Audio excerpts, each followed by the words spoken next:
बिहार की राजनीति में इस वक्त बड़ी हलचल है। आपको बता दें कि महागठबंधन जो कभी एकजुट होकर चुनाव लड़ रहा था, अब टूट की ओर बढ़ता नजर आ रहा है।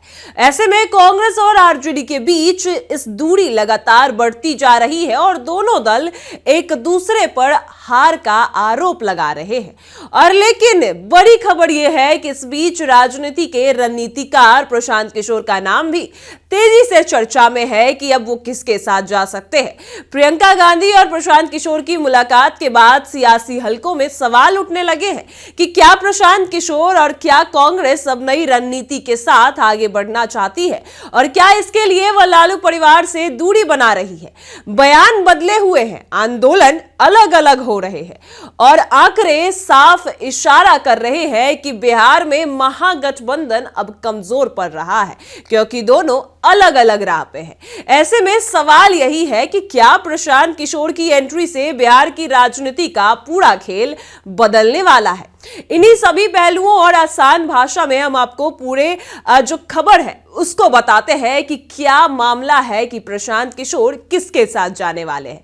नमस्कार, मैं कोमल और आप देख रहे हैं दर्श न्यूज। देखिए, आपको बता दें कि बिहार की राजनीति में इस समय सबसे बड़ा संकेत यही मिल रहा है कि महागठबंधन अब टूटने के कगार पर पहुंच चुका है और सबसे बड़ी बात कि कांग्रेस धीरे धीरे लालू परिवार से दूरी बना रही है। वही कांग्रेस जो कभी साथ थी, यह दूरी अब सिर्फ बयानों तक सीमित नहीं बल्कि जमीन पर पार्टी की रणनीति में भी साफ दिखाई देने लगा है। बिहार कांग्रेस अध्यक्ष राजेश राम का कहना है कि हमारा गठबंधन सिर्फ चुनाव के लिए था। बड़ी बयान है कि आखिर ये चुनाव के लिए था, अभी चुनाव नहीं है इसलिए किसी के साथ गठबंधन नहीं है। अपने आप में जो ये बड़ा इशारा देखा जा रहा है राजेश राम का, क्योंकि विधानसभा चुनाव में हार के बाद कांग्रेस लगातार समीक्षा बैठक कर रही थी। पार्टी नेतृत्व ने साफ कर दिया था कि एक के बाद एक बैठक होंगे और आगे का रास्ता तब तय किया जाएगा। यानी कांग्रेस के पास अभी सभी विकल्प खुले हैं और कांग्रेस नेताओं के सुर भी अब कड़े हो गए हैं और कई नेता खुलकर कह रहे हैं कि आरजेडी के साथ गठबंधन कांग्रेस के लिए नुकसान का सौदा साबित हुई है। ये बड़ी बात है कि कांग्रेस ही अब कह रही है कि आरजेडी के साथ उनका गठबंधन नुकसान है। इसका असर अब सड़कों पर भी दिखने लगा है, क्योंकि 8 जनवरी से मनरेगा बहाली को लेकर होने वाले राज्यव्यापी आंदोलन में कांग्रेस आरजेडी को साथ लिए बिना अकेले उतरने जा रही है। इससे यह साफ हो गया है कि महागठबंधन अब सिर्फ कागजों तक सिमट कर रह गया है।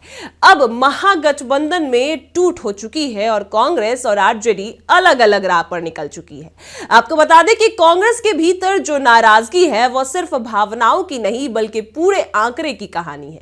अगर विधानसभा चुनाव के नतीजे देखें तो 2015 में कांग्रेस ने 41 सीटों पर चुनाव लड़ा और 27 सीटें जीती, लेकिन तब जीती जब जेडीयू भी गठबंधन में थी। 2020 में कांग्रेस ने 70 सीटों पर चुनाव लड़ा लेकिन सिर्फ 19 सीटें ही जीत पाई। वहीं 2025 में हालात और खराब हो गए जब पार्टी को 61 सीटें मिली, लेकिन जीत सिर्फ 6 सीटों पर ही सिमट गई। इसी वजह से महागठबंधन की हार का बड़ा जिम्मेदार कांग्रेस को भी माना जा रहा है, क्योंकि कांग्रेस के खराब प्रदर्शन के वजह से ही महागठबंधन की हार हुई। वोट शेयर की बात करें तो 2010 में कांग्रेस अकेले चुनाव लड़ी थी और उसे 8.4% वोट मिले, जबकि 2025 में महागठबंधन के साथ लड़ने के बावजूद वोट शेयर सिर्फ 8.9% तक ही पहुंच पाया। यानी देखा जाए तो यह बहुत मामूली बढ़ोतरी है। वही लोकसभा चुनावों में भी कांग्रेस का यही हाल रहा। 2009 में कांग्रेस को अकेले लड़ने पर 10.3% वोट मिले थे, लेकिन वहीं जब आरजेडी के साथ गठबंधन करने के बाद उसका वोट शेयर घटकर 7.9 से 9.4% के बीच रह गया। इन आंकड़ों के आधार पर कांग्रेस का यह साफ मानना है कि आरजेडी के साथ रहने में उसको ज्यादा फायदा नहीं मिल रहा है, उसे ज्यादा सीटें मिली और ना ही ज्यादा वोट बढ़े। ये कांग्रेस का मानना है कि उनको सीट भी नहीं मिल रही है, वोट भी नहीं बढ़ रहे हैं। वही अब बता दें आपको कि दूसरी तरफ आरजेडी भी हार के लिए कांग्रेस को जिम्मेदार ठहरा रही है, क्योंकि आरजेडी का कहना है कि कांग्रेस को 61 सीटें दी गई लेकिन वो सिर्फ 6 सीटें ही जीत पाई, जिससे महागठबंधन की हार तय हो गई। पार्टी के अंदर यह सोच बन चुकी है कि अगर कांग्रेस से गठबंधन टूट भी जाता है तो आरजेडी को इससे कोई फर्क नहीं पड़ेगा, कोई बड़ा नुकसान नहीं होगा।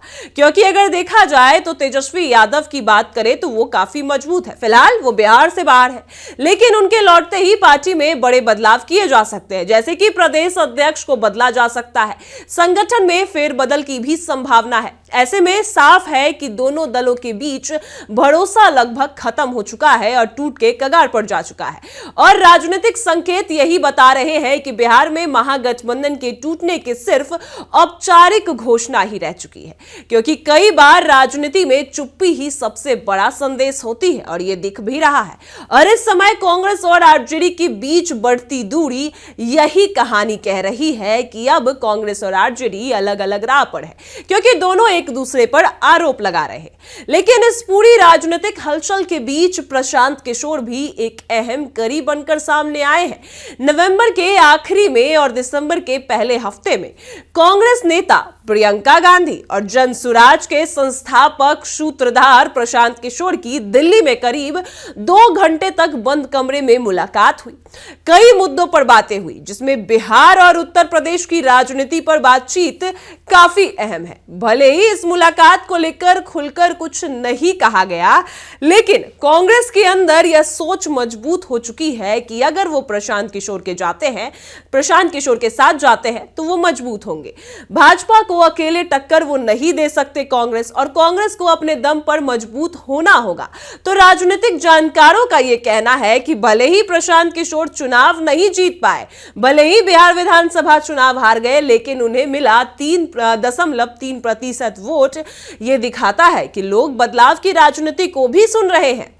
और यही माना जा रहा है कि प्रशांत किशोर भी तभी कांग्रेस के साथ आगे बढ़ने को तैयार होंगे जब कांग्रेस आरजेडी से अलग होकर अपनी नई रणनीति के साथ मैदान में उतरेगा।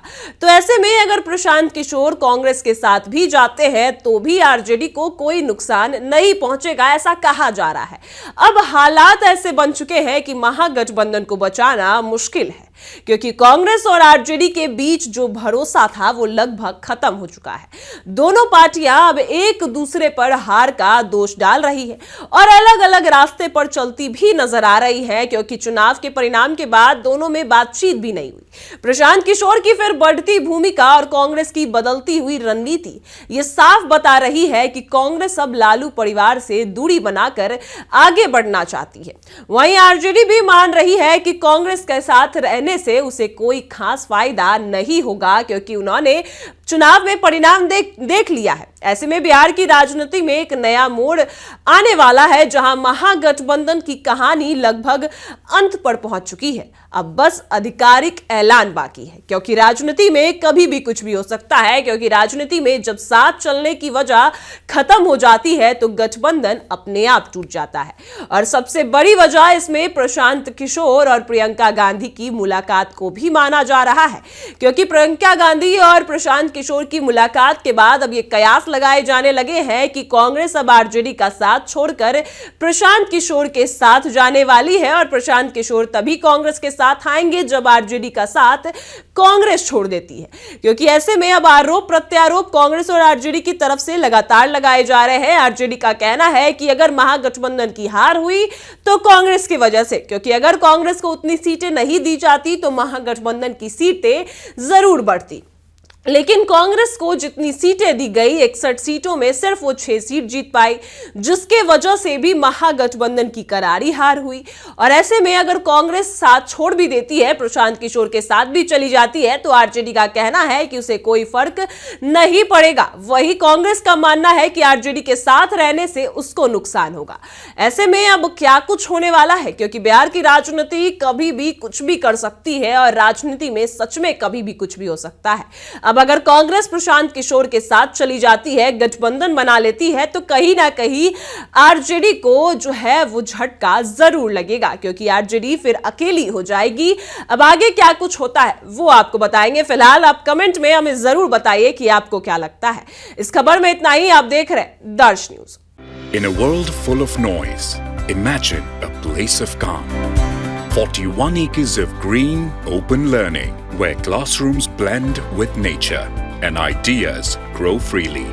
Vidya Vihar Residential School, a cosmopolitan campus with world-class facilities, rich libraries, modern labs, arts, sports, and care for every child. A campus that shapes minds and hearts.